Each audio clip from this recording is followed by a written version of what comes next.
Has a drug in it. Has a drug in it. My mother used to drink 4 to 5. Okay, good afternoon, everyone. Good afternoon. Thank you so much for joining us. This is going to be a wonderful day. As you know, this is the first meeting of the convening of the New York State Commission on Community Remedies. We are so thankful for all of you. I want to congratulate all of you who have been appointed. Dr. Daniels is not here with us today, but he is watching, and we appreciate your service too and the commitment.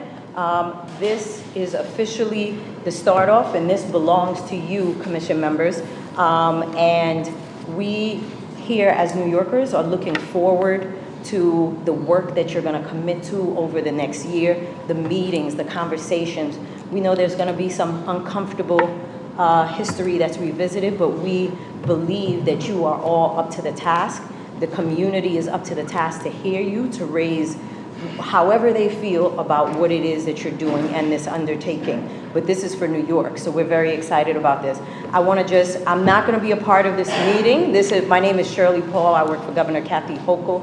I just want to thank my colleagues who have worked tirelessly to put this together, to work through the bills, to work through the events, to helping us find the right people, the council's team, everyone. Thank you so much. So officially, we are going to hand it off to all of you. There is an agenda in the back if you haven't had an opportunity to see it. It's the welcome followed by the oath of office, member introductions, appointments of chair and vice chair, and then the commission, whatever else the commission wishes to discuss. To do the oath of office, we have the two bill sponsors, Senator James Sanders and Assemblywoman Micaël Szilagyi. So what I am going to ask is that all of the commission members stand up and come line up here so you can take your oath of office. Assemblywoman, you can be on one side, Senator on the other. You can do it right after. Okay. You want to hold this? Yes. Okay. You can line up this way. I guess we should face. You will face them, yes. Line up this way, we'll face them. I'll be at the book. Face. All right. Face.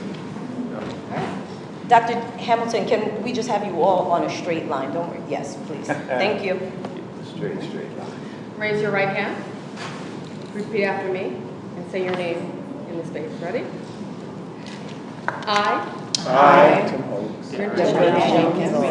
do solemnly swear or affirm Do solemnly swear or affirm that I will support the Constitution of the United States that I will support the Constitution of the United States and the Constitution of the State of New York, and the Constitution of the State of New York, And that I will faithfully discharge the duties of and that I will faithfully discharge the duties of the New York State Community Commission on Reparation Remedies the New York State Community Commission on Reparation Remedies according to the best of my ability. according to the best of my abilities. Ladies and gentlemen, you are now commissioners.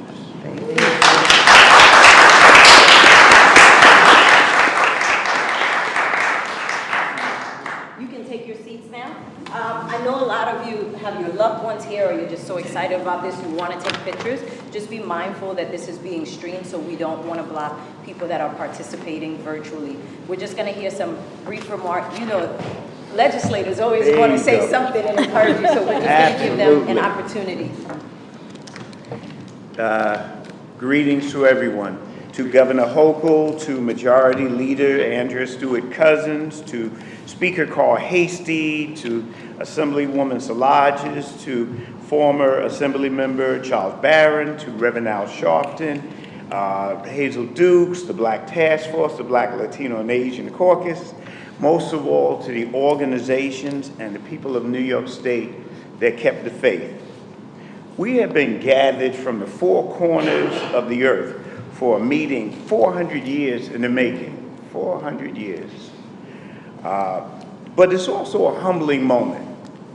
It's a moment where we reflect that greater people than anybody in this room was not even allowed in this building, were not even allowed to do many of the things that you are going to do. So it is humbling, and yet here we are. And do we have a task to do? Let me teach you some new math, new math. 1 plus 1 plus 1 times 3 is not going to equal 9. It's not going to equal 9. It may equal reparations for New York State. What you're doing has significance far beyond your numbers. What you're doing is not for right now. What you're doing is for generations to come. We are in an American dilemma, and you have a place where you're helping to solve that dilemma. So as goes New York, so goes the nation. We need to set a precedent. Now, it's a complex task that you have, but let me state it simply. And simply put, your job is to find out, is there a case for reparations in New York State? And if so, what do those reparations look like? There's your case. That's what you're trying to figure out. You're going to have a mountain of information that will confront you. I remind you of the African proverb that says, bite by bite, the ants ate the elephant. So you're going to have a lot of stuff coming at you. Just take it one bite at a time. Make it bite-sized, right size. But to get there, my friends, you're going to have to figure out that another African proverb is so appropriate. If you want to go if you want to go fast, you go by yourself. But if you want to go far, you got to go together. And we need you to go far. So we need you to go together. To get to where you're going, you're going to have to marshal the facts. You're going to have to discipline the data. You're going to have to corral the questions. But most importantly, you're going to have to learn to disagree without becoming disagreeable. So important. We've got to learn that. Well, on a personal note, I thank God for this moment and the small role that He has allowed me to play in His much larger plan. I conclude by offering you some guidance that I've gleaned from my journey. And of course, my cards get out of order. Oh, I had it so together. You know what? I may have to do it. Thank God I found my card. Always keep your cards. In the book of Micah 6:8, God tells of His requirements for leaders.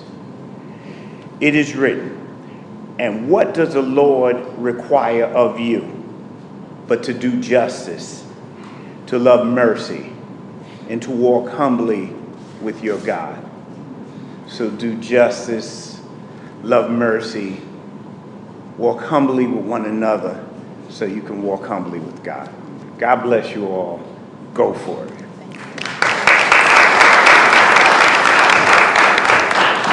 Thank you to the senator. He took a lot of my speech, so I don't have to say it. There you go. But thank you to our legislative leader, the speaker, the majority leader, and also to the governor for convening us here today.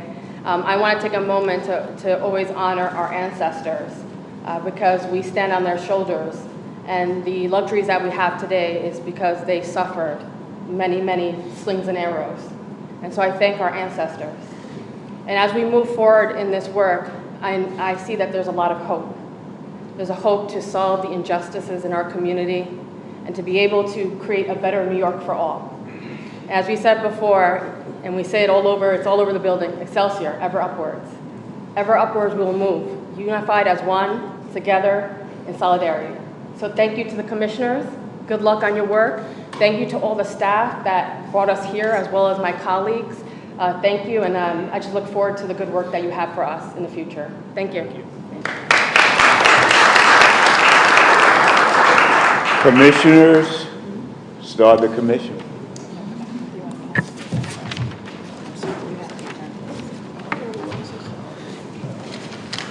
Well, I'll jump in. It's an honor to be with all of you and have this opportunity to serve you, to do something that is unprecedented here in the state and in the nation. We've got a tremendous task before us, and I'm certain with all of us and with our dear colleague, Professor Ron Daniels, that we will deliver on the task at hand. By way of just introducing ourselves to one another, I'll let you all know that, and I think we should take a minute to do that, right? Yes. Introducing ourselves to one another. So I am a native New Yorker, born and raised in Brooklyn, New York, and I like to say and share with people that I am a daughter of the Civil Rights Movement, as well as a beneficiary of the Civil Rights Movement. I was raised by a father who served. He was in the Army alongside Dr. King as the president of the New York chapter of the Southern Christian Leadership Conference and president of the national body of the Economic Justice arm of the Southern Christian Leadership Conference. So a little bit of social justice and work on behalf of Black and brown persons, mainly beginning with racial injustice visited upon Black persons in my blood, if you will. I presently serve as the president and CEO of the Federation of Protestant Welfare Agencies. And it is an organization that was founded better than 100 years ago in New York City at a time when services for people who had been marginalized were doled out based on race and religion, where you had white Jewish children and white Catholic children benefiting from organizations and government funding that was disproportionately endowed upon them, and Black children and families were left out. So I come to this work with that background. I most recently served as the chair of the New York City Racial Justice Commission. And in that work, centered on bringing about structural change alongside two of our commissioners, looking at the New York City Constitution and determining how we could work and move to change the New York City Constitution to embed racial justice and equity in core government functions. So we were not doing the work just in the moment, but trying to affect change from here on out. I'm pleased, honored, proud, humbled to serve with all of you. I know what I know, and I also know very well what I don't know. And I come to this table, again, humbled for the opportunity to learn from each of you, to do my part as I work alongside of you to achieve the change that we need, the reparations that are necessary for people who've long been marginalized, for Black Americans.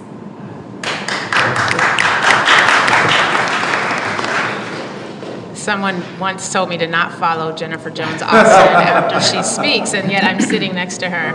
My name is Laree Daniel Favors. I'm the Executive Director at the Center for Law and Social Justice at the Medgar Evers College, the City University of New York, and it is truly an honor and a pleasure to be here with every single one of you, phenomenally brilliant, amazing people, and I'm excited about the work that we have before us, and it is work, and it is going to be a task. At the Center for Law and Social Justice, we're the only racial justice law center charged with the mission of advocating on behalf of New Yorkers of African descent and Black folk. And we define it broadly because being an organization based in Brooklyn, we recognize that Blackness has a roots in a variety of different spaces. Pan-Africanism has its roots all over the globe. And so we are very clear about our mission to advocate on behalf of all New Yorkers of African descent at the center. And I'm thrilled that on this commission, we are advocating for those who were enslaved here in the state of New York, those who experienced the racism that is well recounted in the opening of the legislation that brought us all together. And so that work is absolutely thrilling as an Africana Studies major and someone who has dedicated my adult career to advocating on behalf of Black people. I am excited. As noted by Jennifer, as someone who also served in the New York City Racial Justice Commission, I am also very mindful of the fact that we have a lot of challenges ahead of us. And I want to make sure that the public is aware as to how we are positioned and how we are starting. And I'm sure we'll talk more about this. But you all know we are now going to be bound by our open meetings law, which is exciting because it gives us an opportunity to have very robust conversations in the eye of the public, which I think is very important. But also, as I think about the work before us, we know that while many in our communities have an expectation that we are going to hit the ground running, the reality is we're going to have to hit the ground staffing. We're going to be seeking personnel and members who will be able to help build this out, because unlike other commissions that some of us may have served on, we are starting from the very, very beginning. And so I think it's important that the public is aware of that we're all on the same page. And public communication is something I'm very committed to, and making sure that this is as transparent of a process as I know we all are. So I'm excited about this work. Everyone here is going to say it's hard work, because we know it is going to be very challenging work, but it is challenging work on behalf of, when that phrase, we are our ancestors' wildest dreams. For me, that doesn't count for like you getting a great job. That's lovely, but I don't think our ancestors had wild dreams about that. But being able to advocate on behalf of being our ancestors' wildest dreams, transparently, openly, messily if necessary, but always with a heart towards fighting on behalf of our people, is something that I think all of us bring to this space, and I'm thrilled to be doing this work with all of you.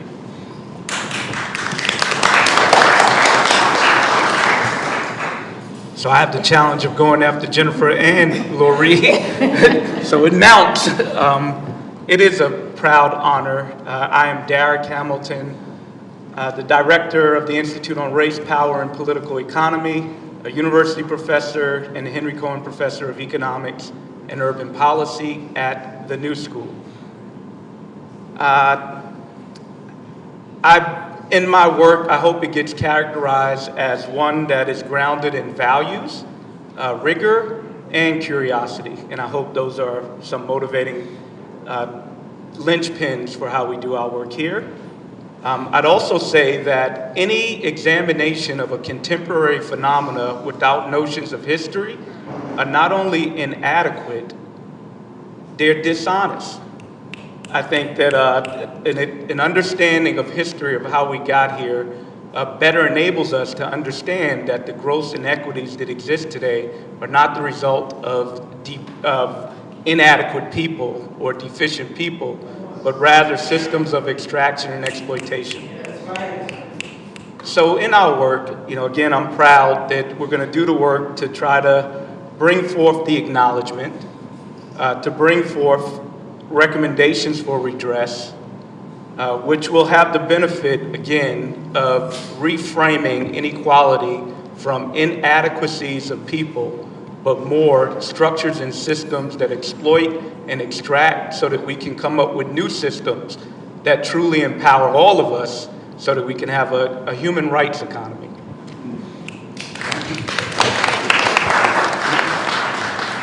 I have to follow all of these incredible people.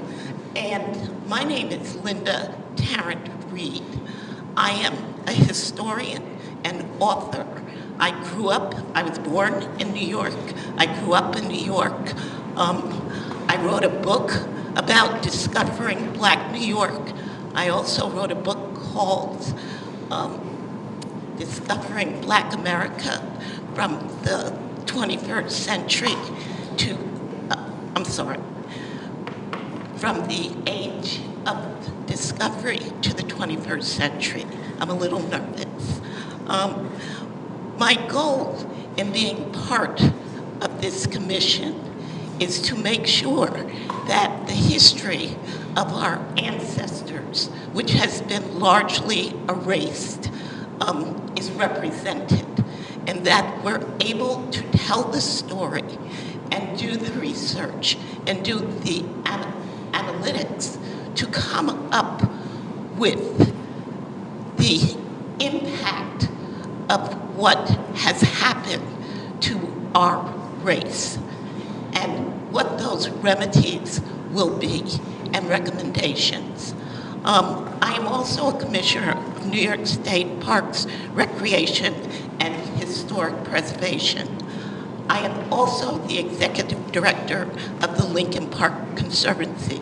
We are a 501c3 with a mission of preserving the history of Black America. We also feed the food insecure. The work that we have to do is complicated and really will touch the nerves of everyone.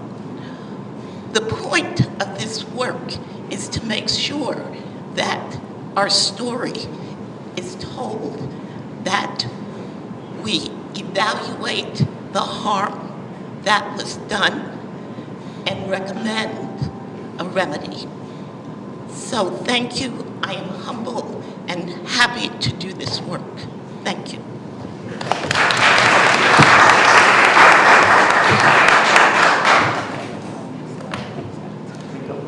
I don't think that the mic is working, so No. it's a problem. Is there a home? The mic is not working? It looks good. Oh, okay. A prop. Good afternoon, everyone. Good afternoon. And I want to give special little shout out to, where is your daughter? Zoe, Where is she? she's over there in the second row. Would you stand up, young lady? Zoe, can you stand up? Come up. So this is why we're going to do what we do, and we're going to get it right, so that she doesn't have to come up, be raised and get 25 or 30 and have to fight for rights that are hers. So thank you to your mama. And your beauty. And besides, she hails from not far from me. So I'm Linda Brown Robinson. I am the Western Region Director for the NAACP. Shout out to my girl Joy, L. Joy. And I currently reside in Syracuse. Oh, there we go. I currently reside in Syracuse, New York, but I was born and raised in what was then considered New York Hospital, and I think it has another name now. And my husband forced me to travel to Syracuse. We were only going to stay 3 years, and then we were going back, and we're still in Syracuse since 1968. Wow. So I'm very humbled, I'm very honored to be a part of this. I'm hoping to learn, but more importantly, I hope we can right all the wrongs that were done. We're not here to take away anybody's rights. We're here to make sure our rights are heard on behalf of this commission and the entire state of New York, so that our young lady from Rochester, she doesn't have to fight for what we're going to be having to fight for. As I said, we're not taking away anybody's rights. We just want our civil rights. I hope that I can make this commission proud. I don't have all the answers. And so I will look for my friends and colleagues around the state of New York, city of Syracuse, to help us mold this the way it should be molded. And I'm proud to be a part of history, because this is historical. Thank you. Good afternoon, everyone. I'm Zoe's mom, that's first. And I am honored to have Zoe be with us here today, 6 years old, to witness the work that we're about to embark on. First of all, let me say I'm grateful to Governor Hochul for making a bold move along with Senator Saunders and Assembly Member Solange. So thank you very much for your leadership. Yes, they deserve a round of applause, certainly do. So I'm Dr. Charnel Hawkins, and I'm a proud Brooklynite, but also lived, yes, Brooklyn all the way by way of Fort Greene Projects, but also been upstate for a long time, and I'm proud to live in Rochester, New York, the home of Frederick Douglass, and certainly proud to be there. This is exciting. This is exciting that I get to work alongside all of these intelligent individuals, and really publicly, as Lori Daniels Favors says, we publicly get to tell the story. We publicly get to share what has been done specifically in New York State, and do the research, do the work, so that we can work on remedies, so that we can clear a pathway for individuals like Zoe, that they don't have to worry about this, and that there are remedies in place. So I am proud of this work. I'm honored to work alongside you, and I'm looking forward to next steps. And I look forward to hearing from the public as we get an opportunity to go around and hear your voices. And some people have research as well. Some people have been working alongside the commission doing the work, and we thank those leaders, and we look forward to reading that research as well. So thank you for this opportunity, and we look forward to this journey. Good afternoon, everyone. My name is Reverend Dr. Deborah D. Jenkins. You heard the Reverend part, which means we can become very long-winded. So what I did is I took the time to write out my thoughts so that I can keep them synchronized and make sure that I express exactly my heart. I'm so pleased, and I want to start by saying all praises to the Most High God and His Son, Jesus Christ, for choosing me to represent the ancestors who were victims of the most cruel, vile, and hateful genocide and enslavement to have existed since their forerunners in the Bible. To my powerful parents who are now ancestors, my father for whom I inherited the Malcolm X spirit in me, and for my most wonderful mother who I inherit the Dr. King and Fannie Lou Hamer spirit within me, I say thank you to them. To my husband and my children for traveling here with me today, to the governor, to the Assembly Speaker Carl Hastie, to Senator Sanders, to Assemblywoman Szilagyi, to my Assemblyman Michael Benedetto, State Senator Jamal Bailey, all of whom I've worked with for more than a decade, on the ground, never in an ivory tower, understanding the juxtaposition of scholarship and doing the work, rolling up the sleeves to ensure that our community could eradicate violence, and always able and ready to speak up and out against police misconduct wherever it may exist. I am grateful for them entrusting me with this most meaningful work, not only for the ancestors who were enslaved here in the United States, but for their descendants. Believing fully in the principle of Sankofa, I look back to the brutality of slavery throughout the nation and to the future for little children like Zoe and for their descendants like the rest of us. Having seamlessly been able to harness the power of both my own scholarship and praxis to ensure that I remain close to those on the ground, putting in their bricks, like Reverend Coachman, who traveled all the way from downstate up here today representing the U.S. Freedmen Project, and others who have traveled from downstate to be up here with us today, and others throughout the state and throughout the country who are putting in their bricks to keep the work moving forward and to be a voice for us all. I've been grounded as a sacred practitioner and a disciple of Jesus Christ, working around those who share the common goal of redress and remedies for our people.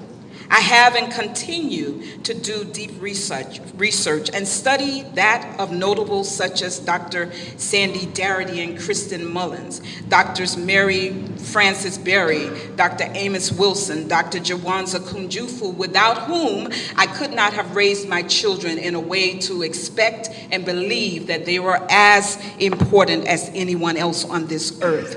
And I have concluded that with all of my work, there is still yet much that must be done. There's much work to be done beyond the programs of to prevent recidivism through programs that I've designed for the formerly incarcerated and their children, ensuring while I served on the board of a $250 million largest cooperative in the world known as Co-op City, as a member of the board of directors and as the treasurer for that same body, that I was able to work to ensure that aging seniors would not lose their homes and the opportunity to pass on that ownership to their loved ones by creating a succession plan for them to transfer their homes to them. I have what seems to be endless receipts, and I've concluded again that I repeatedly return to the notion that the debt is still owed. I represent those who not only recite Dr. King's I Have a Dream speech, but also his less taught speech where he says America has given the Negro a bad check, which has come back marked insufficient funds. So I pledge to you, my fellow commissioners, to work in fidelity with you and indeed with our entire community to ensure that the account is made black and operational for our people. Thank you all.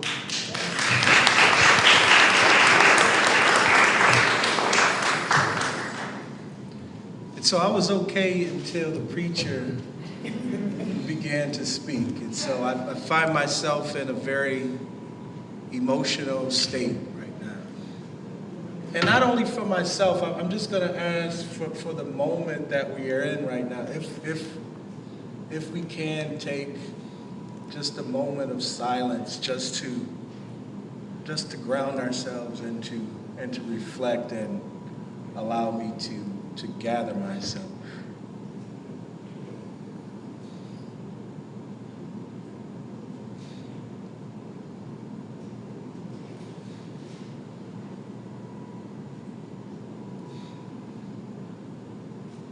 Amen.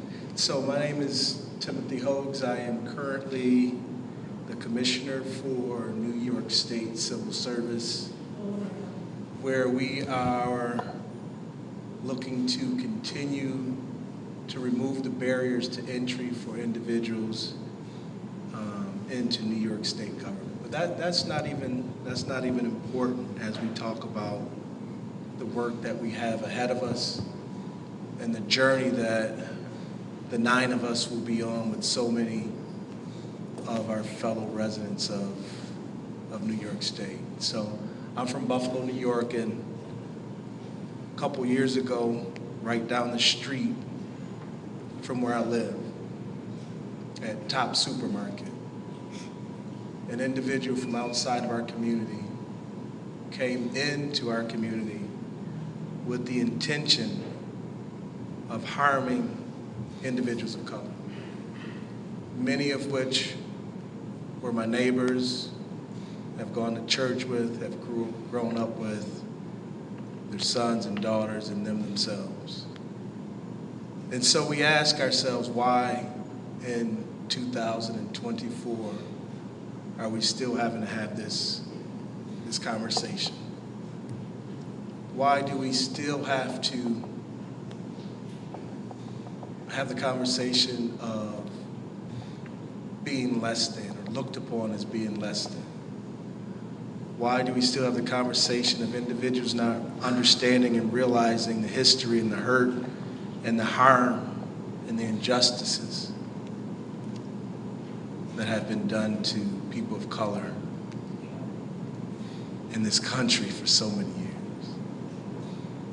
Why is a commission like this necessary in 2024? And so I am so honored and humbled to be a part of this commission. I questioned myself when they reached out to me and said, hey, we want you to be a part of this commission.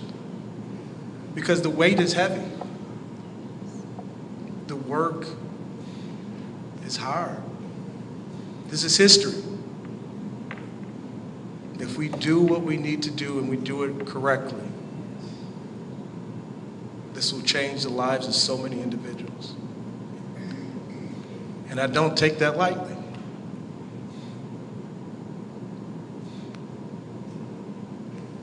And I appreciate the opportunity. I appreciate the opportunity to have dialogue and conversation with individuals all across the state, because your input is important and it matters as we do our work. I wish my father could still be here to see this. Growing up as a youth in the Deep South and experiencing things I could never imagine. And so I thank my fellow commissioners for saying yes and being willing to do the work. I thank New Yorkers for being willing to have this conversation. It's a very important and vital conversation that we must have. And we want to hear from everybody. We want to have frank conversation on the work that we have ahead of us.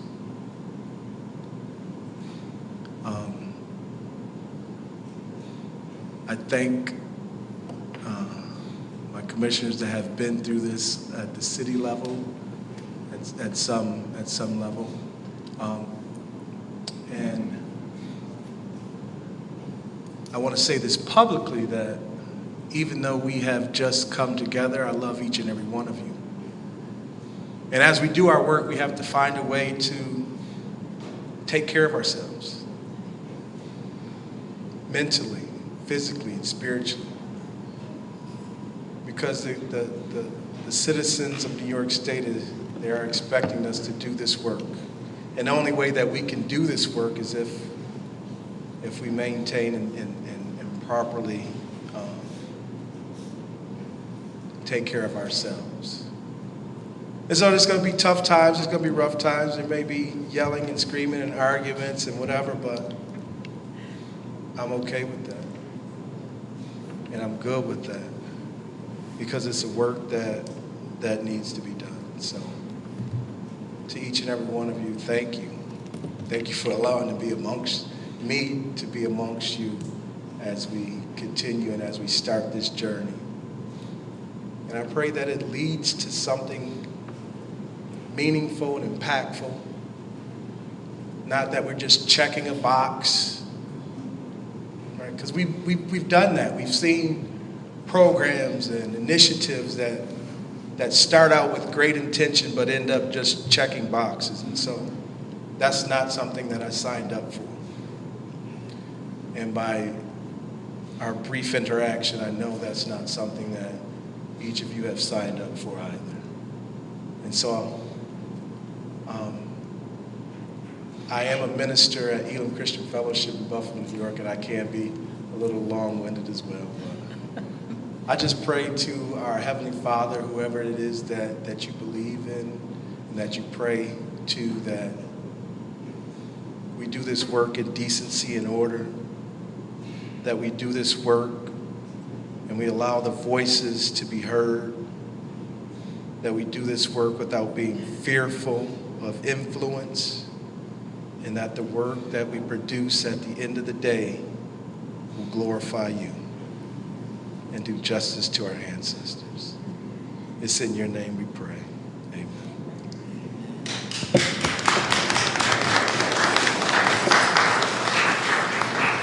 We were told that Dr. Ron Daniels is listening. Okay. I'm not aware, is it possible for him to participate, or is he just listening? Do we know? Just listening. Okay, very good. I've got the mic. So we've got some order, we've got some business to take care of. And the first order of business is to elect a chair and a vice chair of the commission. And so it is my suggestion, but let's put this to the group to first, to decide whether or not you would agree or disagree, that we first, before we appoint a chair and vice chair, we talk about the duties of chair and vice chair. So we know whoever takes on these respective roles, they have an appreciation, as do we, of what they've signed up for. Is that fair? Yes. Okay, so we're in agreement? Yes. And part of it, and we have to do this because of the legislation says so. At the first meeting of the community commission, we have to elect the chair and vice chair. Just so for those that may have not seen the legislation. So with that appreciation, are there thoughts that people have about what the chair's role should be? I would just suggest part of the role of the chair and the vice chair is going to be determining what the organizational structure is going to be. As I mentioned at the very beginning, we don't have any staff as of yet. That, to me, is absolutely paramount because we are going to need an executive director for the commission. Fortunately, we have a budget for this. We are going to need an attorney for the commission, and attorneys, plural. As an attorney, I don't want to be overly biased, but we're going to need some legal support, and that's something that we saw intimately with the New York City Racial Justice Commission, particularly in light of the fact that everybody, let me not name remember where I'm at, particularly because this is a very litigious area, and there are a lot of folks who are looking for for any reason possible to shoot down what we are doing. Using the courts, we've seen how there have been attacks on everything from affirmative action for race-based collegiate admissions to filing lawsuits against Black women-led organizations that were designed to help Black women not die in childbirth simply because they were focusing on the racial issue. So we are also going to need attorneys who will be able to help us navigate those conversations and avoid some of those minefields. And so whomever— And to ensure compliance. And to ensure compliance, thank you, and make sure that we're in alignment with the mandates of the legislation that gives us life. So I would suggest that the chair needs to be someone who can navigate that space, who is going to be able to help create the organizational structure. And frankly, because of the limitations of the open meetings law, and because unlike other commissions that some of us have been a part of, again, and I keep coming back to this, we have no staff at this point. Because of the constraints of the open meetings law, we're also going to need the chair and the vice chair to have a certain level of power to be able to navigate, negotiate, hire, and make decisions, which is going to require those of us who are not in the chair or vice chair position to be comfortable ceding over that power. The practicalities of how we're starting out I cannot overstate the challenge that we are facing without staff at this point. And so the chair and vice chair would need to be folks who are able to navigate that and who would be able to take on that particular configuration of the role as well. And if I may add to that, as we look ahead to the next 12 months, that chair, the chair and vice chair also have to then have the ability to provide direction and guidance to the staff that are appointed, the staff/consultants who are appointed to these roles. Meaning that we do not have the capacity as a commission every time a consultant needs to move on a particular request put before them or a task at hand to come together as a body and say, okay, go.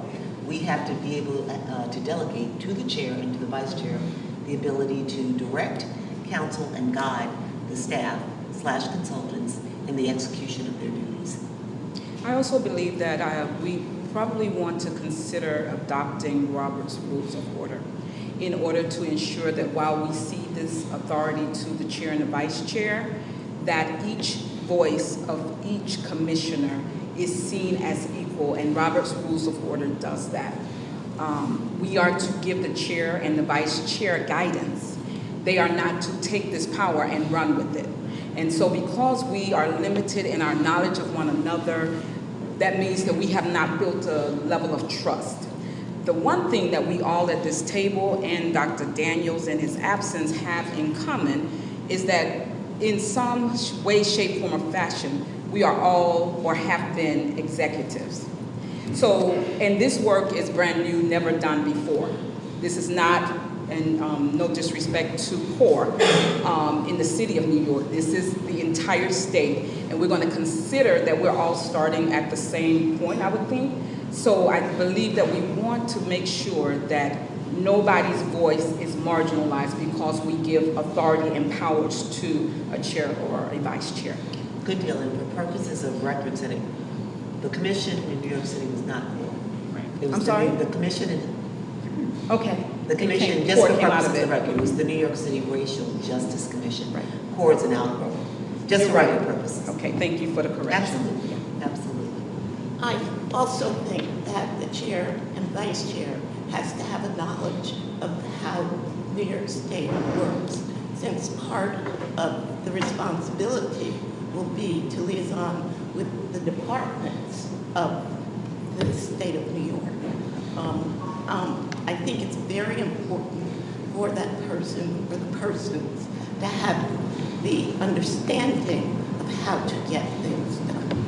And I know that can be very difficult when you're navigating a very large, structure. But that is something that we have to keep in mind. I think if I may, one of the points Dr. Jenkins made, Reverend Dr. Jenkins, excuse me. Dr. Jenkins is fine. I'm gonna try to get all your honorifics in there as much as I can. Very rightly pointed out that this is different than what was happening in New York City. And I think that difference is one of the challenges that we face at the outset, which is one of the reasons why transparency with the public is so important. When we did the New York City Commission, we already had all of this in place. And that was a 20-month effort with the staff fully hired in place, a team, researchers, and the ability to pull in subject matter experts. So that was a 20-month effort after staffing. So the good Reverend Doctor rightly points out that we are in a far more disadvantaged position in many ways, because staffing, as we all know as executives, can take time. And so I think, to the extent the public is wondering why we may be harping on this, it is important for the public to know that this was not a commission that was started in the way you may have seen others started, and that is going to limit our ability and our time frame. So I just wanted you were exactly right on that point, and just so that we're clear as to why. I think related to that, we need to make sure that the public, and we all appreciate, I've got a cough drop because my throat is challenged today. This is an independent commission. This commission is expected to act independently of the state body, the governor's office and the state legislature. Whereas other commissioners sometimes have staff who are on loan to the commission, staff who support the commission. This is a completely independent body. So we have to make sure that when we're moving, we act in that regard as well. All of our activities have to be independent of the governor's office and of the state legislature. So as we continue defining the role of the chair and the vice chair, I haven't heard us discuss cadence and how often we plan to meet as a body, where we plan to meet as a body. And then that will certainly inform how often and how soon the vice chair and chair need to get started on establishing who the staff are. And so I think we know we have a short timeline. We have a 12 to 18 month timeline. So we need to establish that. Just for clarification purposes, I don't want to put words in your mouth. So the cadence. Sometimes commissions, I just recently served in a commission here in New York State centered on African American history. The chair of the commission set the timeline and set the meeting dates. Would you suggest that the chair of the commission, the chair and the vice chair, have the authority to set a timeline and to bring it back to the commission for how often we meet and how we meet, where we meet? Or is that something that you want the entire commission to decide? I think I was going to say, I think the entire commission should have some input on that. So we should try to do that? I think no one else should decide, or 2 people, 3 people, some arbitrary figure should not just decide who should, decide for us when, where, how often we meet. So I That think should be a joint decision before we leave by this today, we body. should try to set that. Absolutely. That might be difficult to coordinate calendars today. I think the spirit. That's true. I think the cadence. I don't mean the dates. I'm sorry, Dr. Hamilton. It's okay. I think the spirit of the chair and the co-chair should be to gather the sentiment of the group. So, we're juxtaposing the chair and the co-chair as potentially grappling power. But one of the primary responsibilities of the chair and vice chair, is to be able to understand, gather, and that's a difficult task, but that is the responsibility, not to govern on their own. So including logistics like our cadence and timing, to be able to capture those schedules, because it'll be difficult for us to do it in public with a discussion of scheduling. But a chair and vice chair could do that work and make sure that we have an inclusive process. I would agree. I would definitely agree with that. And the operation side of it, the logistics side of it, that would weigh heavily on both the chair and the vice chair as far as the coordination and that type of stuff. I would see that being one of the primary functions of the individuals that hold those 2 positions, to make sure that we have a flow, to make sure that all the commissioners are on the same page as far as information distribution and next steps and that type of stuff. I really believe that is a make or break function for us to be successful. And to your point, we have to get staff ASAP. Because as you mentioned, we are on this through legislation, we are on this 12-month timeline, and starting today and not having individuals in place to start executing, bringing staff and support is huge.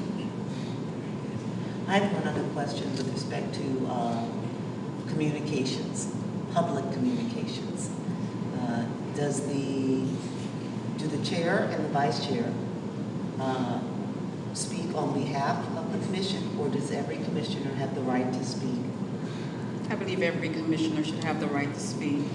I think we all perhaps have different ideologies. There are going to be some nuances there, and if yours is different from mine, yours, then there is a swath of the public who will never hear if we relegate voicing to the chair and co-chair. So I believe that the public is depending on the 9 of us to give voice to what they have to say when we are able to, and to speak to them. Yeah, I mean, certainly we're individuals with our own voices, and we should maintain those and that responsibility. But again, going back to the point, when the chair and vice chair is speaking about the commission, it is their job to represent in an inclusive way the voices of the commission. And when we staff up, a component of our staffing should be communications. Yes. Yes. Right, and I raise the issue because there's also the concern that we all should have, that we do not have any one of us, out there speaking on behalf or giving the appearance of speaking on behalf of the commission. Right. About May something not the commission articulate does not. everything from all of us. Right, and so we Maybe have their to be individual very, opinion.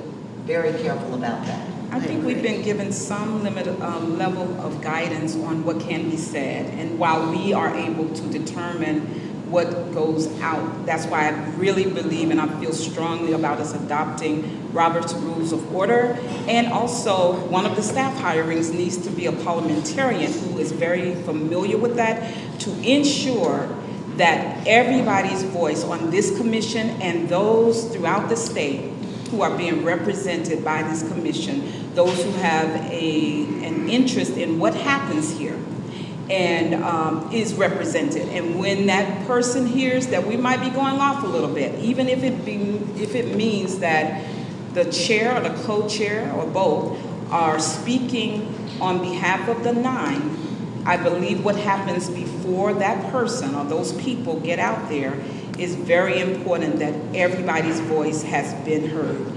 Like you said in your opening comments, Commissioner Holtz, I am not here just because, right? We have all traveled to get here, and this is serious business. We're going to have differing opinions. It's not about being individuals, Dr. Hamilton. I think we're all individuals in this entire room, but there's a fidelity to people who are doing the work, even if that means they just picked up their brick yesterday. And I believe that there needs to be a space for their voices, and not only people who, out of great respect to Congressman John Conyers, who had done this for the longest up until his death, trying to push reparations, right? So there are those who have very well-established organizations. I am of the opinion that just simply because they have very established voices in this realm of work, that should not relegate grassroots organizers to a lesser place. And that, I know that's not what you intended by saying that, but I am here to ensure that when they want to approach a commissioner, unless they are trying to push an agenda that then that commissioner comes back and speaks about, specifically about the work that is at hand, they need to be able to feel confident to hear from us. Whether it's on the record, and I don't know if that's what you mean when we're making official statements, but I'm not here to have my voice flattened by 2 people when we're a 9-member commission. As I think that one of the distinctions that I'm seeing is that if I'm speaking on behalf of Loree, Loree has a lot of opinions that I should be able to and will continue to share in a variety of spaces. But if I'm putting on my commissioner hat, I can't speak on behalf of this body and say, well, according to what we're doing on the commission, Loree's opinion is da da da da. So when it comes, for me, the distinction is if I'm speaking to the press, if I'm speaking to community members on what the commission is doing, that's one thing. What I have done in my capacity as ED for the center is I've said, now as a New York City voter, what I'm gonna do, I'm voting for this, that, and the other. Now as a commissioner, it's important for us to consider yada, yada, yada. But when it comes to official statements on behalf of the commission, to me, in my mind, I distinguish that between speaking on behalf of the commission and speaking as an individual. My other challenge with the Robert's Rule of Order, which I love, because it's predictable, it's understandable, there's a book, and it's wonderful. Most people don't know it, and most people in the public don't know it. And if we were going to have a mandate that says we're going to only move by Robert's Rules of Order, most of the people that I know in the public would not be able to meaningfully participate. So just something to consider in how we determine which rules we're going to use for how we communicate going forward. So being cognizant of time, if I may, unless I have not spoken with these individuals, but I'm going to make if I may, a nomination of potential chair and vice chair, and that would be Dr. Hawkins and Dr. Daniels. Dr. Hawkins as chair and Dr. Daniels as vice chair? And in some ways, I guess we need to officially name them, but if they were to decide themselves, that'd be good. But if we need to designate at the outset who's going to serve which role, I guess given that Dr. Hawkins is here, I would go with her as the chair and Dr. Daniels as the vice chair. So as far as Dr. Daniels not being here, and I don't know how we handle this, if the individual says, no, I don't want that responsibility, or if we've had conversation with the individual to say, yes, I'll accept. I'd say we revisit it. I think as long as we had the leadership position settled, I think it might not be as difficult to get a partner and vice chair at that point. So at this meeting, we're, as far as the legislation is concerned, we have to put both in place. And I don't know if that can change. I don't know if there's a mechanism for that to change down the road. If I think we determined that mechanism. Yeah. I would submit that you probably can, we can probably elect a chair and vice chair, and should one of them not be able to serve in that role, in that capacity, then we can have an alternate. I support Dr. Hawkins. I support Dr. Hawkins. I'm sorry, Linda, go ahead. Go ahead. No, I guess it was asked and answered. My question was, do we select that alternate today? I think so. So that we can move forward without any more delay. We're already on a time crunch. I think we can hold on and address the chair, because I think it's really difficult to say that Dr. Daniels should be the one selected as a vice chair in his absence.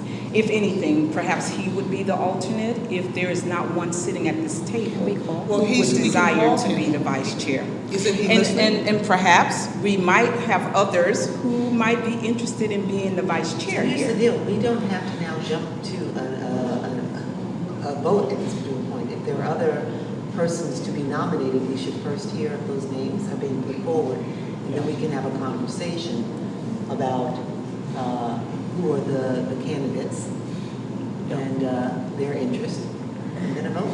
Yeah. Well, if he's listening, does someone have his number? He is traveling, he's abroad.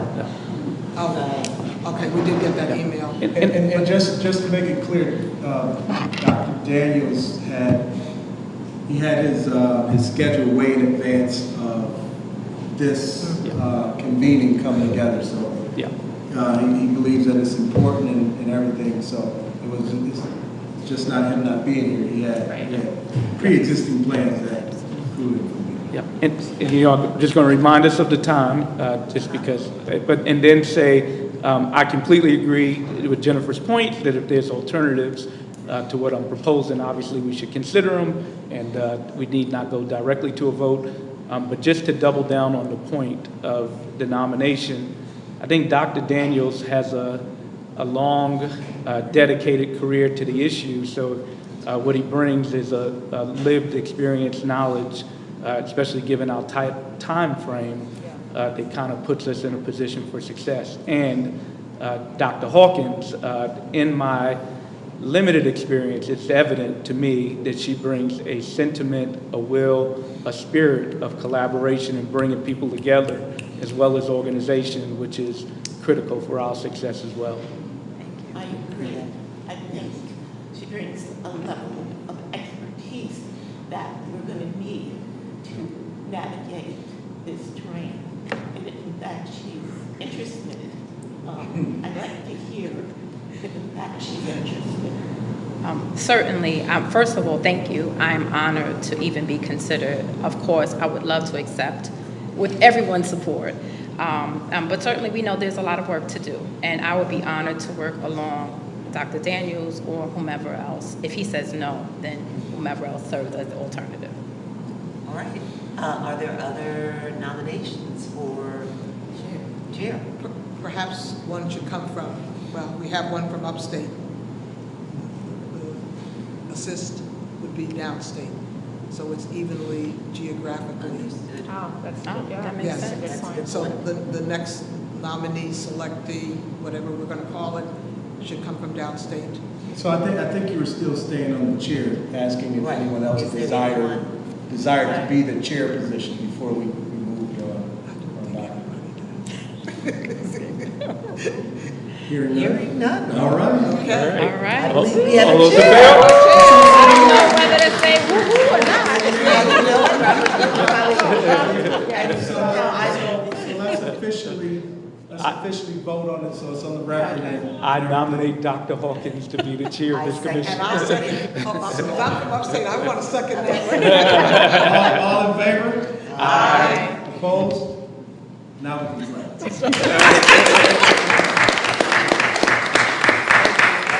My work is done. Thank y'all. So the chair really officiates over the meeting, right? Are you ready? I'm ready. Okay, so now. Okay. So if we could bring to the floor a nomination for the vice chair. Dr. Hamilton? Having heard the discussion previously on the qualifications of Dr. Daniels, it would be my honor to second the nomination for Dr. Daniels to serve as vice So a chair. motion has been made and second. Any discussion? I would just throw my hat in there. I would throw my hat in there as a downstate representative who knows very well the landscape and knows many organizations. We're going to need the church, and I am well positioned within the high ranks of the church to ensure that we are able to bring large bodies out when we go from the furthest place of state to the furthest point in Long Island. And I'm just putting it out there. So we have a second nomination. And so we've heard a nomination for Dr. Daniels and Dr. Jenkins. And so any other nominations that we choose to bring to the floor? So we still have a motion. And so I think we have, should we just do a vote? Because we still have a nomination. So We have a motion. on the motion, seeing that Dr. Jenkins is here, I will second, because I believe we need to get a second That's right. to get it there. So I will second. It has been seconded by. No, so here.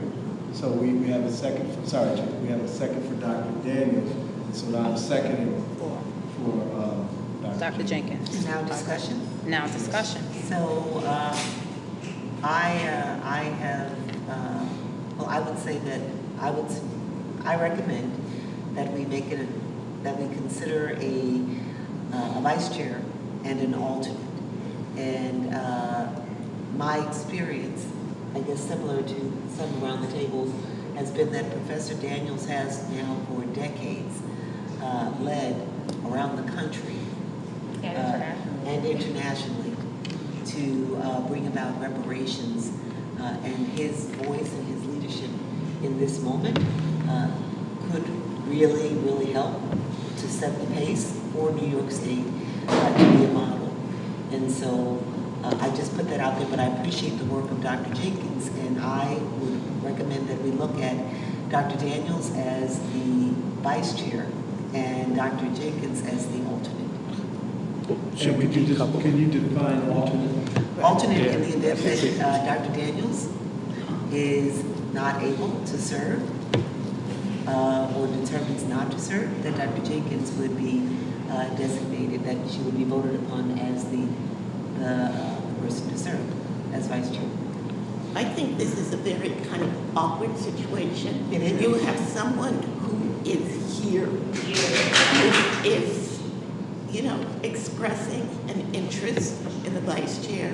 I know Dr. Jenkins, and she has been present at every single meeting. I understand that there was an issue with the email, and I do understand that. But if we want to make somebody an alternate, my suggestion would be to make Dr. Daniels.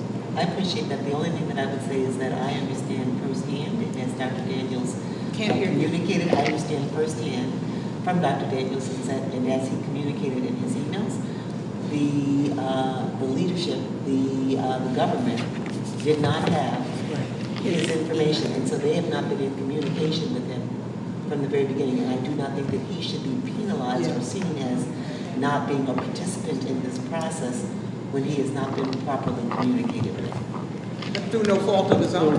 Right. I would love to thank you for your kind words as I am literally sitting in the room. And I have great respect for the work that Dr. Daniels has done throughout this process. I believe I have sincere and legitimate bona fides in this area.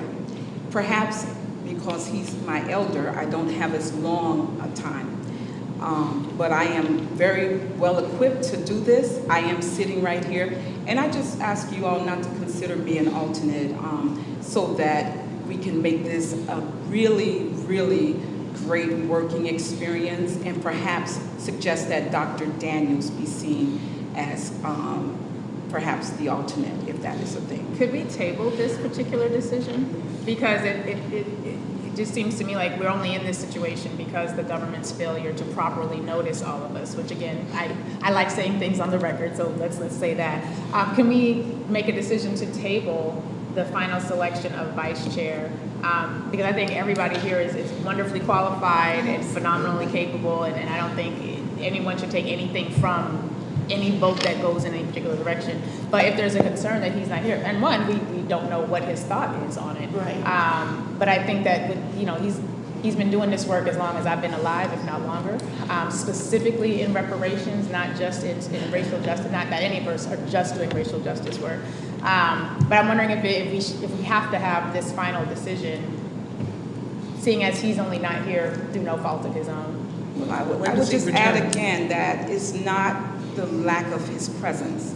I'm feeling like I'm being relegated to may I finish, to a different status because he's been doing this as long as we've both been alive. And one of the 5 pillars of reparations as defined by the UN is rehabilitation. And if you're saying that the work that I've done in that area is less than the more global reparations approach, then say that, and I'm okay with that. So I'm very clear with what I say, and I communicate expressly how I'm feeling. So if you don't hear those comments from me, then you should know that that's not how I feel. Okay, So I have accept absolutely no negative perceptions whatsoever about your work. I don't rank them in any hierarchy for anyone on this table. So you never have to wonder about what I'm saying. I will definitely communicate it very clearly.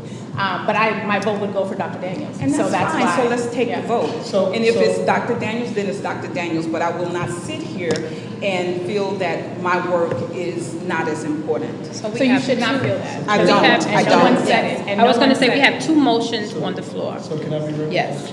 So and so the question came up, hey, can we table the vice chair position And as a commission, I think we could do. We can. Right, we can make that recommendation. And I think it would be important for the individual to be here, to be able to make that argument or turn it down in person themselves and say, hey, all right, this is our very first meeting of the commission, and I want to make sure that we get off on a great foot. And I think this has been great discussion. I think we have two very seasoned and talented individuals. I would just like to have Dr. Daniels present to make a case for himself or not make a case for himself as we deliberate on this and as we go. And I agree with Dr. Jenkins as far as not necessarily putting either her or Dr. Daniels as a replacement without having that discussion with both of them being here to provide input. We've heard some from Dr. Jenkins, and I would love to hear some from Dr. Daniels. And so Chair, I would agree with, I can't remember who said table it, but I would make that motion to table it until we have both the individuals together amongst us to have that discussion. So Commissioner, we would take your statement as a motion. So while we table it, we also have to come up with a date. We need to. So at the same time we have a discussion on tabling, we need to have a vote or a discussion on when, how quickly. We should vote to table it because we haven't done that. We need to make a. But when does he return? That I'm not aware of. The only thing that I would interject for you is just, and this is just a consideration. So I just want to say a consideration. We do not know how soon we can get back together and the work that must be done. So our chair has to be willing to essentially shoulder all of the work at this particular moment of staffing up, and doing all of the labor to get us to the next meeting, whatever that looks like. So I'm just putting that out there to you to have that as your knowledge and understanding that it is 2 months before we reconvene as a full body. I'm just using that as an example. There's work that has to be done between now and then. So whether it was Dr. Jenkins serving as vice chair or other, you'd have a second hand. Just something to keep in mind as we now take this vote. Yeah. So I don't, you raise your hand. Commissioner You want to go first and then I'll Hamilton. go? I just want to echo that I agree with you, Tim. I find it difficult to vote for a person who's not here and who we don't even know if he's interested in being in that position. So I agree with table. Right, so just a couple of things. One, the motion to table seems just from the conversation that once it's second, it will pass. But I also just want to go back and demonstrate the enthusiasm by which we elected a chair. And the understanding that although it would have, as Lori pointed out, we would be better set up for success under different circumstances. This task is not your sole responsibility. Yes. We appreciate your willingness to lead us, and it's our responsibility to be there with you. So that and support you and make sure that happens. Yeah, so I was going to agree with that absence of the vice chair. We're not out on the island. No, she's not out on an island. We're all going to be with her. We just cannot meet as a body, a full body, according to the rules. So there are two things. We have a motion on the floor. We have a third motion now on the floor. And so we're going to entertain the motion to table the vote. And so it's been seconded by Dr. Hamilton. All in favor to table the vote? Aye. Any opposed? Okay. Abstentions? Looks like it's been unanimous. Okay, so we will table the vote. I'm asking the group, can we agree to have a special meeting just for this so that we can come back together quickly and we're not waiting 2 months so that we can elect our vice chair? And so if we can try to come together within the next 30 days to elect our vice chair. And I don't know if we can do that electronically, but it's probably not. But I think that's something that we should do. I think this might be considered a special meeting. We could have a special meeting just to elect the vice chair so we can continue moving forward. And we might be able to do it via Zoom. So we just have to check as far as open meetings. Right. We have one. How that works and all that stuff. I read that we had to alert the community within 1 week. Well, as far as virtual. Oh, okay. And so I Yeah. think there's some stuff I that, think it's, yeah. that plays into that. We just have to figure that out. I'll learn so about we that. are in compliance. I'll learn about that, and then we can set a meeting within the next 30 days just for the vote. And you just need a quorum. Yes. What was that? Just need a quorum. We need quorum for that. Consisting of at least. Of at least a quorum, right. And that meeting would be for the express purpose of just not selecting a vice chair. Yes. So that would be a special meeting. All right. Good deal. I motion to adjourn. All right. Do we want to take, first of all, do we have any other business that we want to discuss before we have any public comment? I'm just sorry, we're still,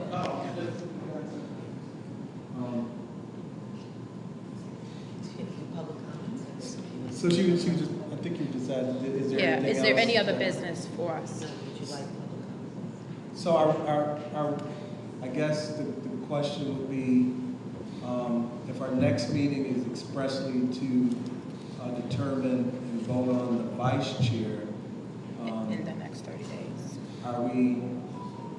will you work on scheduling our regular convenings in the meantime and be communicating, or I do we will- need to be together as a group? Because I think that's what we were saying, as far as the vice chair, the chair and the vice chair, they will help to coordinate the, So there, how we meet there. I would work on scheduling the meeting within the next 30 days for us to vote on the vice chair. I think that would be the first order of business, and then go from there.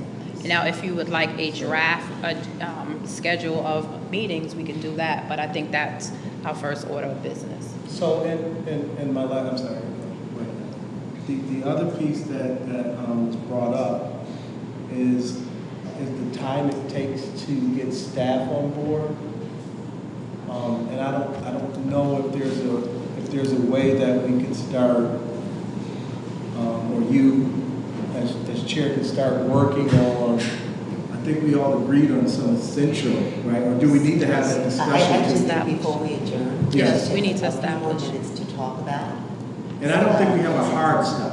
I mean, so. Right. Some may. But I'm sorry. Actually. But I think it's important because if we're going another month, Right. this work should commence as soon as possible. Yes. In thinking about the roles and persons to be identified for those roles. So I'll jump in, Okay. building on what Commissioner Daniel Favors spoke to. Legal counsel is critically important. Legal counsel for the purpose of ensuring our compliance with the legislation, but also legal counsel that has an awareness of the legal issues that would attend outside of the legislation. Individuals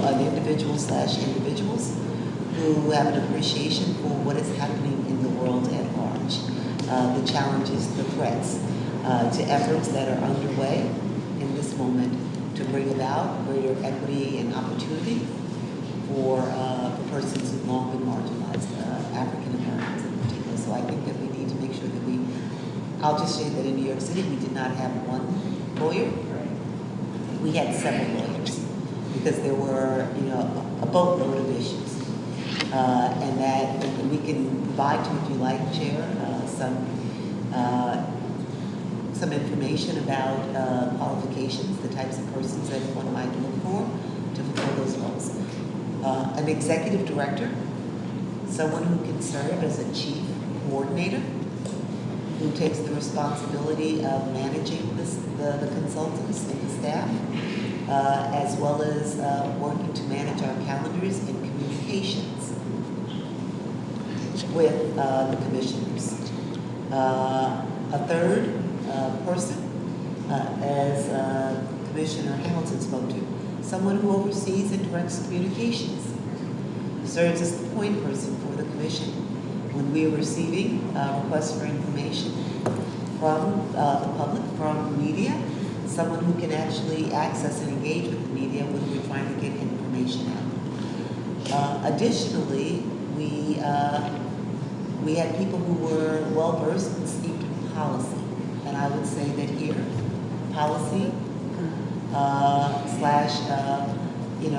looking at somebody who maybe is a resident historian to work alongside those with expertise. Other considerations that I would just throw out, analysts. People who are, have the analytical capacity to run the numbers, look at the data, etc. Community engagement.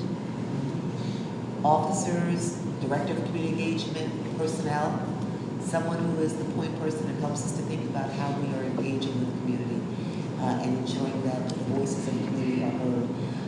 And then the last thing I'll say is that we need to make sure that we have a scriber.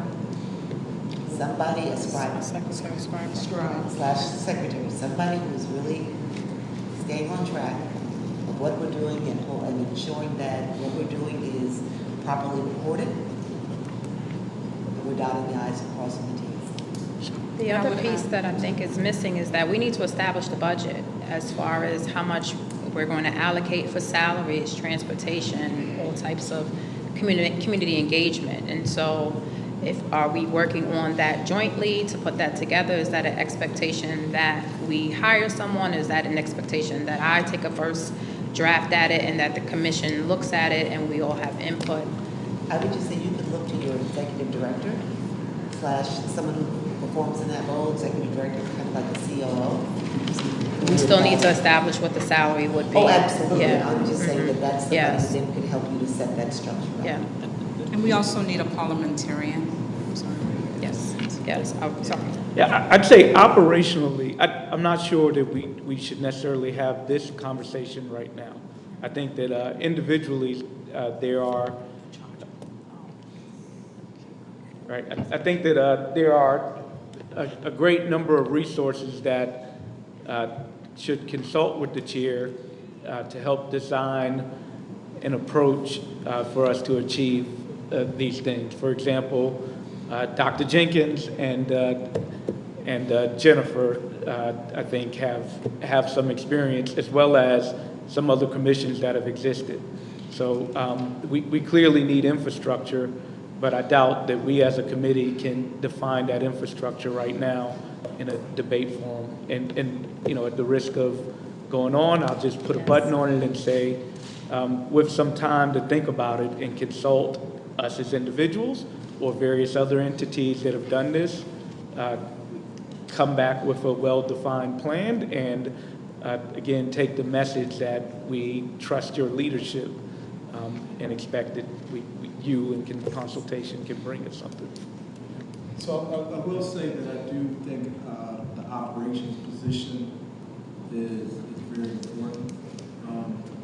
Whether it be executive director or whatever title that we give it, to provide support, direct support and relief for the chair and the vice chair of the organization, as well as we start to talk about communication and how do we make sure that we are properly informing the public, we're engaging with the public and that sort of thing, and the legal. So the first three that you mentioned, I think that we need to get going on that as soon as possible. And then I think we can figure out what the rest of the legislature. So just in terms of subject matter expertise, what was very helpful in past iterations of similar work was having people who had done perhaps were familiar with the legal framework of truth and reconciliation commissions, perhaps who are steeped in how other racial justice or reparations type commissions have functioned in other jurisdictions, both here in the States and abroad. I know that's a subset of a subset of a subset of attorneys, but I just wanted to specify on the record that we would want people who understand the interworkings of race, class, history, and can appreciate how to manage that within a legal framework. not to disparage any of my other fellow attorneys out there, but we need a specific subject matter expertise when it comes to the legal team. And I just wanted to say, I think a project director would be a great position so that they can oversee probably the content and really kind of organize stuff and stay on top of it so that people can report back to them when we start hiring subject consultants. And also I think the communications, community outreach goes under communications.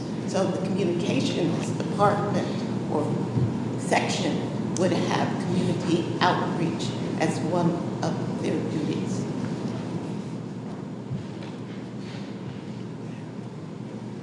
Any other points? Just, again, I would say the parliamentarian, we need one. And an economist, right? And an economist. And Said researchers. Researchers, in subject matter. Yep. I would just like to say I'm delighted that you are the chair. I am too.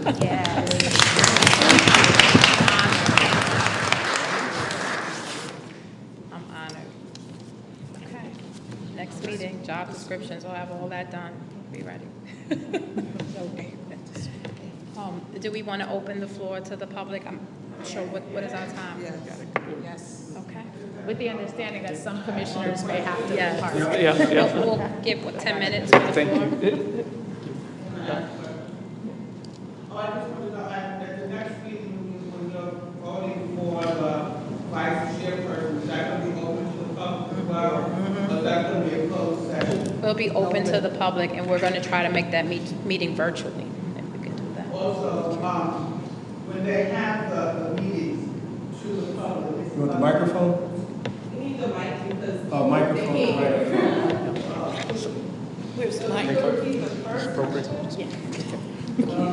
question I asked was, the meeting going to be open to the public when you have the vote?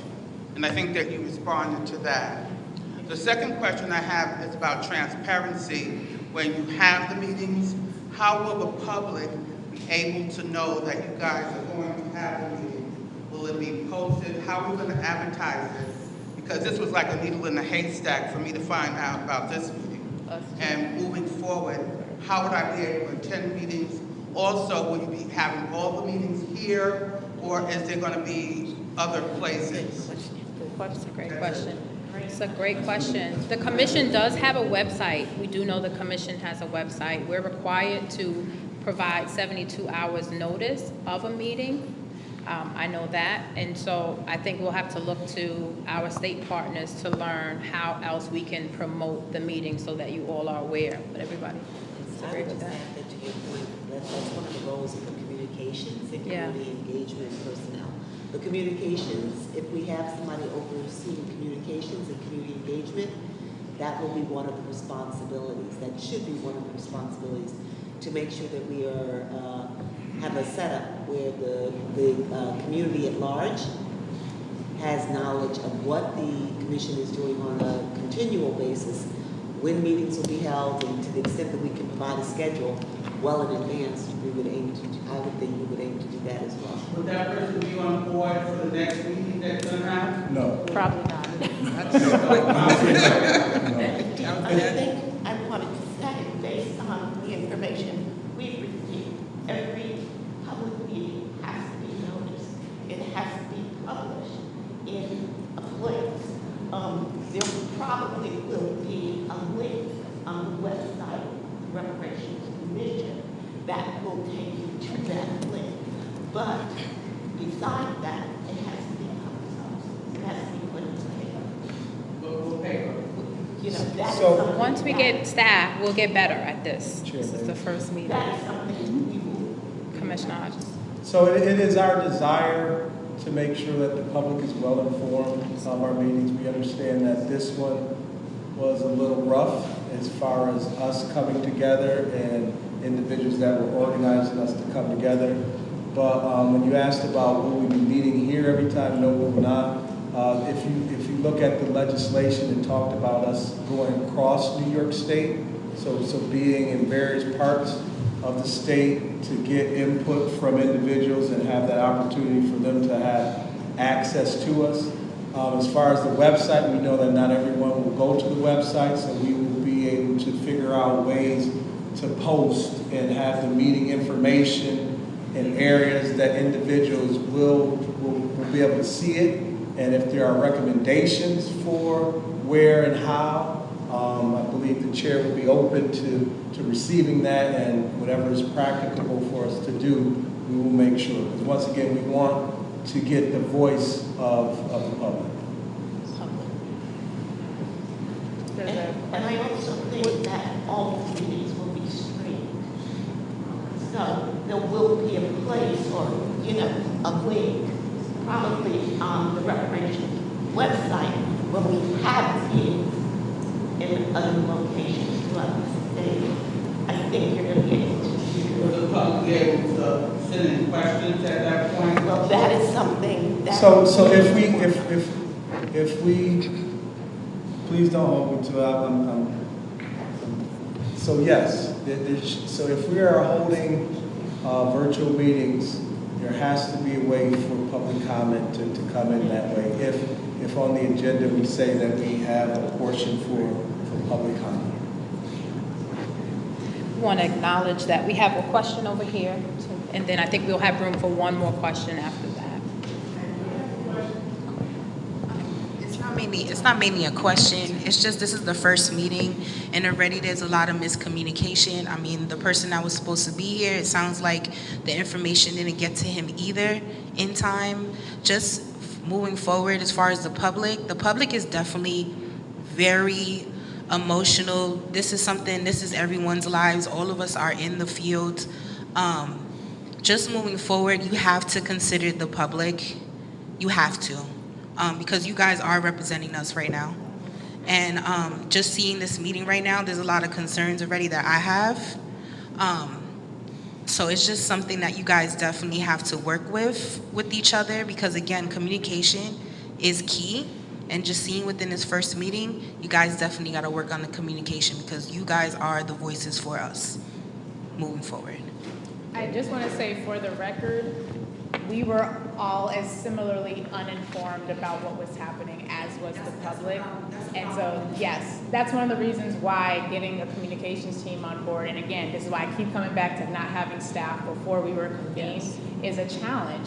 Because we were all similarly, and I'm going to say late, noticed in the same way that the public was. And I know that there is a spirit of let's play along and get along, but I'm going to tell the truth. A lot of us didn't find out about this until last week.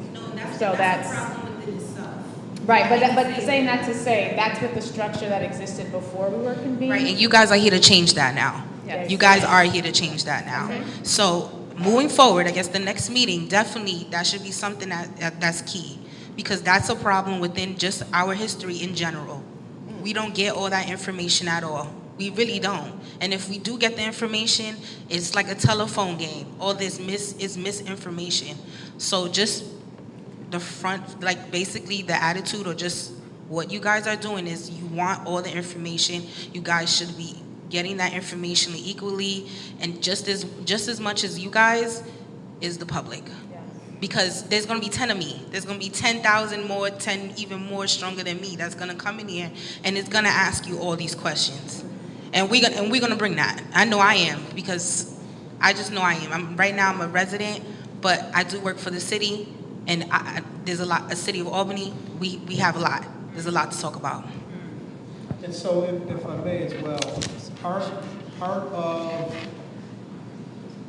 the law that makes sure that the public is informed is part of rules and regulations that prevents us from getting coordinated without the public being present.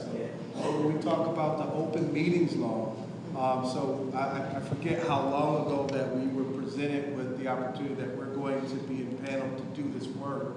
And so legislation in place doesn't allow us to come together and have dialogue to figure this stuff out, to be prepared to have a first meeting that is well planned and organized and that type of stuff. So this is essentially us coming together and saying, hey, how you doing for the first time, and figuring it out. And so as far as us putting out communication, the commission itself did not put out communication, but the expectation, to your point, going forward, is that the commission is an independent commission and will do those types of things. So will we do it perfectly every time? Right? But your input is valuable to us and important to us so that we can continue to improve and get it right. Because this, like you said, this is very important work and it impacts individuals' lives. So many good people that's going to come and try to just take this whole thing from us, just in general.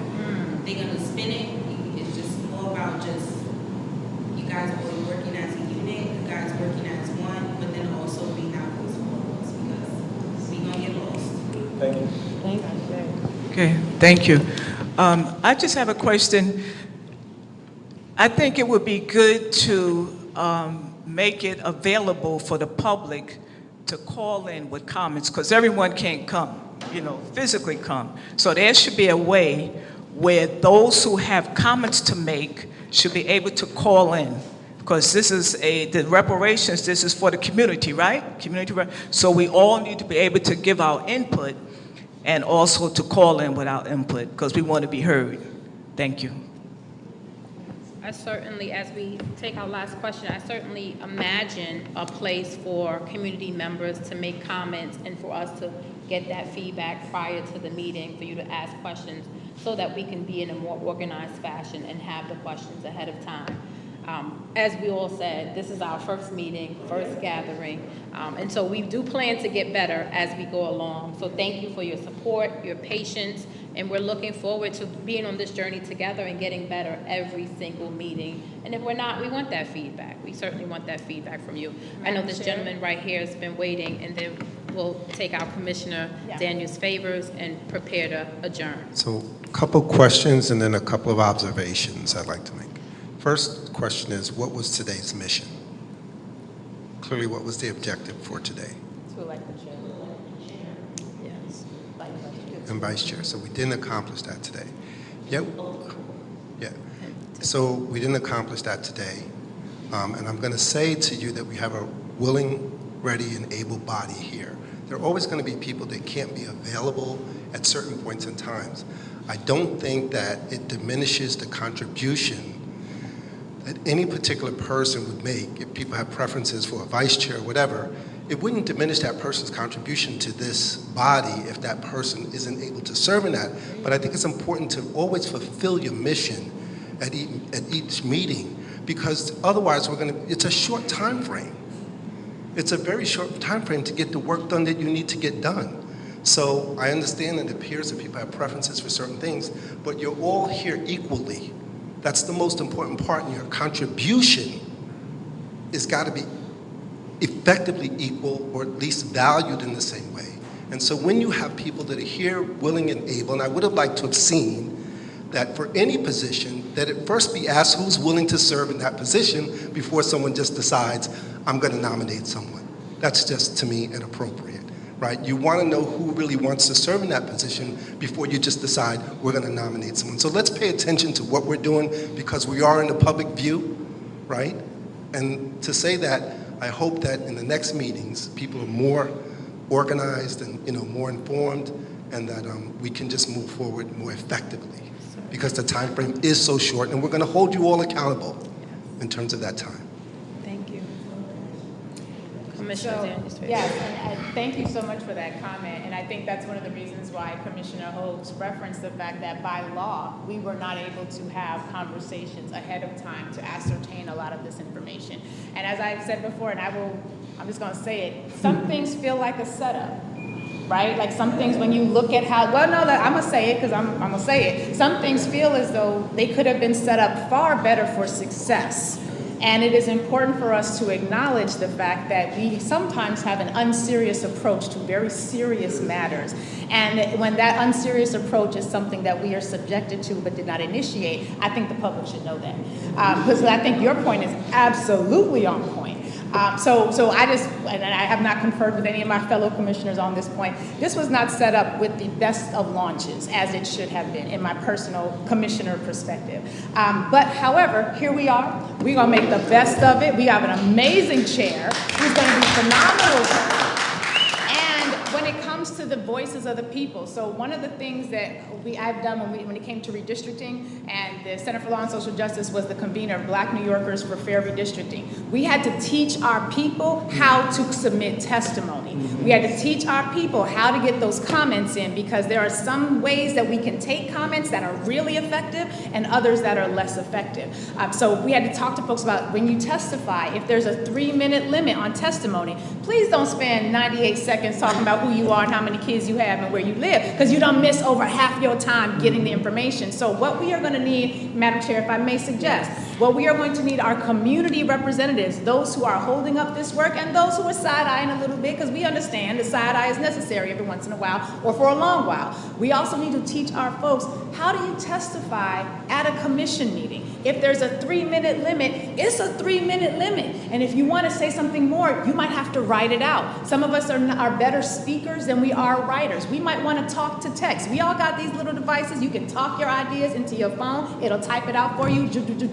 Have somebody from your organization help look it over, make sure it's done grammatically correct, and submit it written testimony. But because there is so thousands, I'm expecting millions of you, sis, not just thousands, I'm expecting millions. If there are millions of people, the limitations alone require that we also as a people be disciplined in how we manage and demand the change that we need. So one of the things we will also need, please don't have people running up in the meeting wanting to have a 45-minute testimony time, because it's not going to happen. And if their emotions are not managed effectively, they're going to feel as though the process let them down, when frankly, what they wanted to give into the process did not have the institutional structure to sustain and accept. So it's going to have to be all of us working together. I got my staff back home working on how are we going to teach people how to submit their testimony to the Reparations Commission? How are we going to teach people how to find the meetings for the Reparations Commission? Because half of us couldn't find it either. So I think, again, I'm transparent, we're gonna be honest, but we are going to need to make sure that it's the oral testimony, there will be opportunities for written testimony.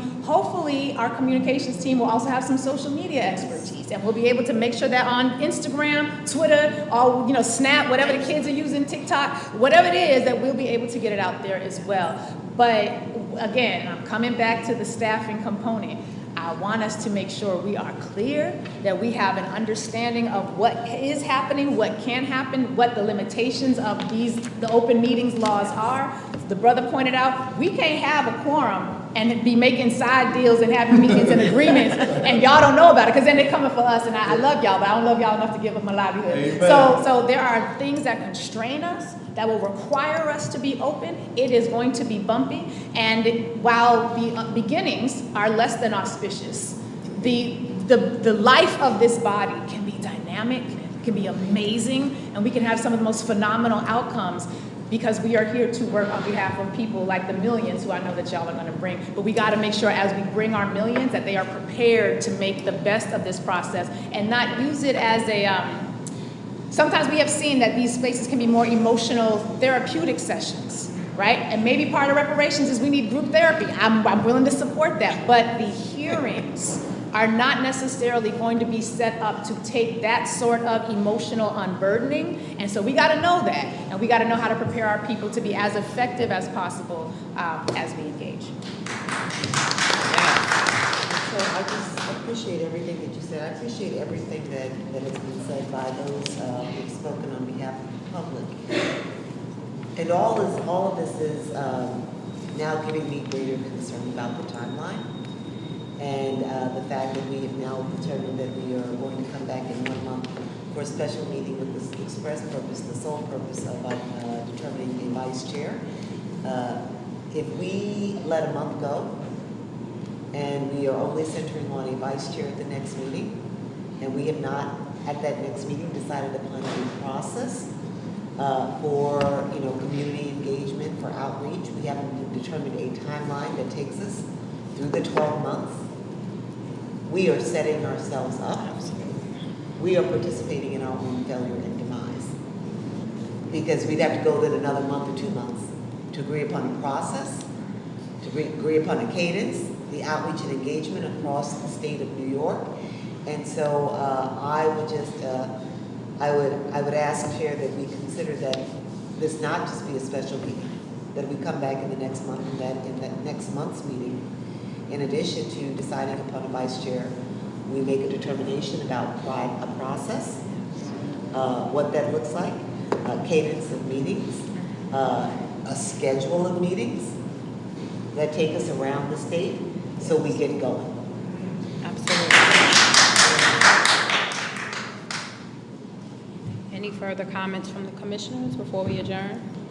I agree as far as time being of the essence and us having to do the work and being able to support you as chair to do this in the absence of staff.